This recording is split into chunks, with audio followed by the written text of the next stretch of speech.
नमस्कार दोस्तों, मैं महेंद्र शर्मा स्वागत करता हूं मेरे यूट्यूब चैनल में। आपका उम्मीद करता हूं आप खुश और स्वस्थ है। दोस्तों आइए दिखाते हैं पाकिस्तान की एक डिबेट जिसमें पाकिस्तानी कैसे बौखलाए हुए हैं और अमेरिका पे लांछन लगाना शुरू कर दिया और साथ में ये भारत पे लांछन लगाना भी शुरू कर चुके हैं, क्योंकि इनके अत्ते पत्ते कुछ है नहीं, लेकिन अनाप शनाप बातें करते रहते हैं। तो आइए दोस्तों दिखाते हैं आपको ये डिबेट जिसमें पाकिस्तानी कैसे बुखलाए हुए हैं और दूसरे देशों पे कैसे लांछन लगा रहे हैं। उससे पहले दोस्तों मैं आपसे रिक्वेस्ट करूं, अगर आप मेरे चैनल पे नए हैं तो मेरे चैनल को लाइक शेयर एंड सब्सक्राइब जरूर करें। दोस्तों जय हिंद, वंदे मातरम, भारत माता की जय। दोस्तों पेंटागन की वो भी ये बात कर रहे हैं, जो फिगर्स दे रहे हैं कि इतना सामान हम छोड़ गए हैं। $80 बिलियन का हम सामान अफगानिस्तान में छोड़ गए हैं। 2000 के करीब हमने ये छोड़ दिए हैं, 500 के करीब ये छोड़ दिए हैं, 200 हमने तैयारे छोड़ दिए हैं। ये सारी चीजें छोड़ के अमेरिका क्यों गया है? इराक में क्यों छोड़ के गया था? इराक में इसलिए छोड़ के गया था, तो जो मैं आपसे पहले आपको दे रहा था कि इराक में इसलिए छोड़ के गया था कि दाइश को वैसे तो सप्लाई नहीं कर सकते, यहाँ छोड़ जाते वो खुद ही आके काबू कर लेंगे और इराक के अंदर और सीरिया के अंदर दहशतगर्दी फैलाएंगे। तो वो एक इंटेंशनल प्लानिंग थी, एक इंपीरियल एजेंडा है। और नॉम चॉम्स्की ने बहुत अरसे पहले कह दिया था कि जो रेडिकलाइज इस्लाम प्रेजेंट करते हैं, actually it's a part of imperial agenda which is being supported by CIA and world leading ये मुसाद और CIA उस इंपीरियल एजेंडा। अच्छा, अब इस सारी सूरत हाल में इस्लाम को बदनाम करने के इस सारी सूरत हाल में हम हवाले करते हैं इस बिगड़ साहब, इस सारी सूरत हाल में अब तालिबान के लिए तो इंटरनल चैलेंजेस भी हो गए, एक्सटर्नल चैलेंजेस भी हो गए। तालिबान में ये कैपेसिटी है कि वो इसका सामना करें पॉजिटिवली? आपने खुद कहा कि तालिबान और अमेरिका के दरमियान एक पेज पे आ गए 2 धमाकों के बाद।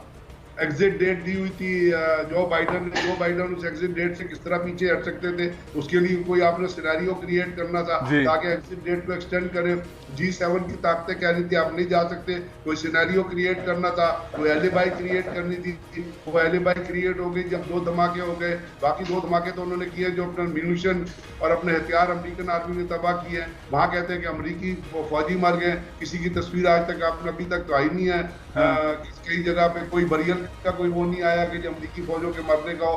तो ये तमाम की तमाम चीजें सर इस तरह सिंपल नहीं है जिस तरह अमेरिका बयान कर देता है और हम सुन लेते हैं, या वर्ल्ड मीडिया बयान करता है हम सुन लेते हैं, या इंडियन मीडिया झूठ से लबरेज है, धोखाधड़ी, फरेब, लफ्जी दहशतगर्दी, फिजिकल दहशतगर्दी। उनकी एंकर्स देखे वो ऐसे चीख रही होती हैं जैसे उनको हिस्टीरिया हो गया है और अफगानिस्तान के अंदर उनका कोई ब्लड ब्रदर रह रहा था और वो तालिबान। अच्छा, इस सारी सूरत हाल में ये जो सारी सूरत हाल है, इसमें अंदर चैलेंजेस तालिबान को, एक्सटर्नल चैलेंजेस तालिबान को, अमेरिका का बदलता हुआ रवैया, उसकी स्ट्रैटेजीज में तब्दीली, इस सारे सीन में जो इल्जामात पाकिस्तान पे लग रहे हैं, लगते रहे हैं, अब नए जो इल्जामात पाकिस्तान पे लग सकते हैं वो क्या होंगे, क्या हो सकते हैं?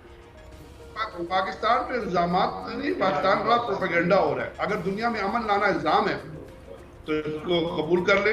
अगर पाकिस्तान का ये कहना कि हम पॉलिटिकल सोल्यूशन चाहते हैं इल्जाम है तो वेरी गुड है। पॉलिटिकल सोल्यूशन तो पूरी दुनिया चाहती है। अगर पाकिस्तान कहता है वो डेमोक्रेसी है, इंडिया का अमेरिका कहता है वो डेमोक्रेसी है, तो पाकिस्तान उसी को सपोर्ट कर रहा है। हालांकि चाइना कहता है कि चाइना की अभी एक फॉरेन मिनिस्टर एक स्पोक्स पर्सन स्टेटमेंट दी है कि अमेरिका की डेमोक्रेसी जो वो मनी डेमोक्रेसी है, हमारी पीपल्स डेमोक्रेसी। अगर मनी डेमोक्रेसी इंडिया लाना चाहता है, जिसका अमेरिका लाना चाहता है, जिसके उन्होंने तबाह बर्बाद किया अफगानिस्तान को, तो पाकिस्तान तो एक मॉरली भी, लीगली भी, डिप्लोमेटिकली भी, पॉलिटिकली भी एक बड़े हायर पेडिस्टल पे खड़ा हुआ है, जहां पे उसकी वो बात साबित हो गई कि अफगानिस्तान का कोई मिलिट्री सोल्यूशन नहीं है। अगर मिलिट्री सोल्यूशन आप इम्पोज करेंगे तो धमाके होंगे। तो तालिबान के अंदर यही चैलेंजेस है, लेकिन ये चैलेंजेस है वो उस वक्त निपटेंगे ना जिस वक्त हुकूमत आप उनके हवाले करेंगे। अगर आप उनके ऊपर इन्फोर्स कर रखेंगे अमेरिकन आर्मी और धमाके कराते रहेंगे, धमाके होते रहेंगे, तो फिर तालिबान का न्यूक्लियर अपना नैरेटिव या तालिबान की इंडिपेंडेंस या तालिबान की जो प्रेजेंस है, या तालिबान की जो इनिशिएटिव है, या तालिबान की जो आउटरीच है, या उनका जो लॉ एंड ऑर्डर या गवर्नमेंट का सिस्टम, वो वजूद में नहीं आ सकेगा। अगर वो वजूद में ही नहीं आएगा, अगर वो इम्पोज ही नहीं होगा अफगानिस्तान के। और आपको पता है कि American proxies, Mossad proxies, CIA proxies, raw की प्रॉक्सीज, जिनके जरिए बम धमाके कराए जाते हैं। और तालिबान ने एक जगह पर रेड किया है जहां पे उनको दस्तावेज मिली हैं जिसमें रॉ की दस्तावेज मौजूद है कि वो इस खित्ते में दहशतगर्दी किस तरह करा रहे थे। उसके साथ साथ कल उन्होंने उन लोगों को भी कुछ पकड़ा है जो धमाकों के अंदर इन्वॉल्व थे। नूरिस्तान के अंदर किसको नहीं पता कि पाकिस्तान से भी भाग के दहशतगर्द भागे हुए थे और हम अमेरिका को उस वक्त कहते कि नूरिस्तान में फकीरुल्लाह और वो लोग बैठे हुए उनको टारगेट करे, तो वो तो उस वक्त नहीं करते थे। तो ये किस किस्म का, तो ये जो हिपोक्रेसी और जो अच्छा, अब मेरा आपसे आखिरी सवाल है, अब पाकिस्तान में बाकायदा तौर पर अनाउंस हो गया है, इस्लामाबाद के अंदर होटल्स खाली हो रहे हैं, कराची के अंदर बंदोबस्त हो रहा है और शहरों में बंदोबस्त हो रहा है कि वो अफगानी शहरी जो अमरीकियों के करीब थे या उनके लिए काम करते रहे, उन्हें अमरीकी पाकिस्तान छोड़ रहे हैं। वो पाकिस्तानी अब पाकिस्तान में आके मेहमान बनेंगे, वो अफगानिस्तान के शहरी।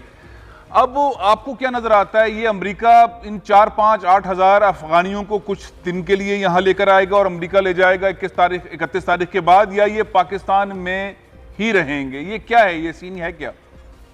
शेख रशीद ने तो इस चीज को डिनाई किया अपनी प्रेस कॉन्फ्रेंस में, अपनी स्टेटमेंट में, कि होटल खाली कराए जा रहे हैं या कोई हॉस्टल्स खाली कराए जा रहे हैं। लेकिन कल की उसके ऊपर एक छोटी सी स्टेटमेंट DGISPR ने भी दी थी एक सवाल के जवाब में, जिसमें उन्होंने कहा था कि अगर कुछ लोग ऐसे आएंगे तो वो टेम्परेरीली होंगे, उसके बाद उनको जहां वो जाना चाहेंगे वहां रवाना कर दिया जाएगा।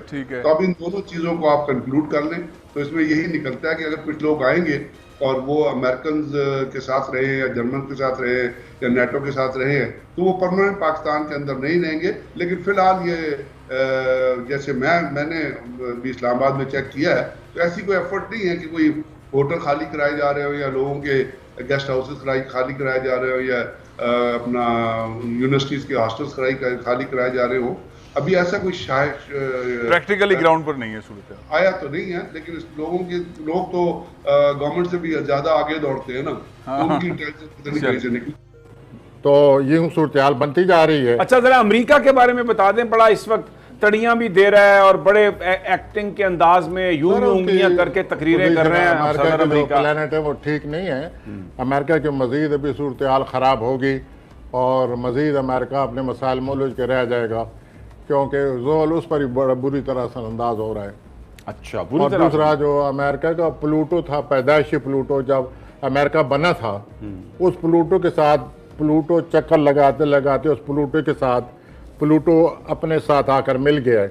अच्छा, तो जब भी प्लूटो के साथ मिलता है तो कोई ना कोई बड़ा वाक़या पेश आता है। तो अमेरिका के साथ तो आया हुआ है और ये फरवरी से शुरू था। फरवरी में मैंने जिक्र भी किया था कि प्लूटो के साथ मिल रहा है, लेकिन मैंने उस वक्त आपसे ये कहा था कि मईशत पर असर पड़ेगा। तो मईशत पर भी शायद असर पड़े उनको। फिलहाल सामने जो बात आई है वो अफ़गानिस्तान की अजीमत और पाकिस्तान की जो अमेरिका को सुबकी या दुनिया में जो अमेरिका की सूरत हाल पर जो बड़ा असर पड़ा है, तो वो सामने आ रही है बात।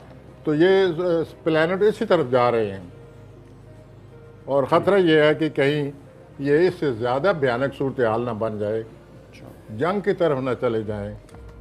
क्योंकि भारत और पाकिस्तान जो हैं, इनके प्लैनेट को जब मैं हॉरोस्कोप रीड करता हूँ या कई मेरे साथी एस्ट्रोलॉजर रीड करते हैं, तो वो यही समझते हैं कि आगे चलकर ये मामला भारत और पाकिस्तान का ठीक नज़र नहीं आता।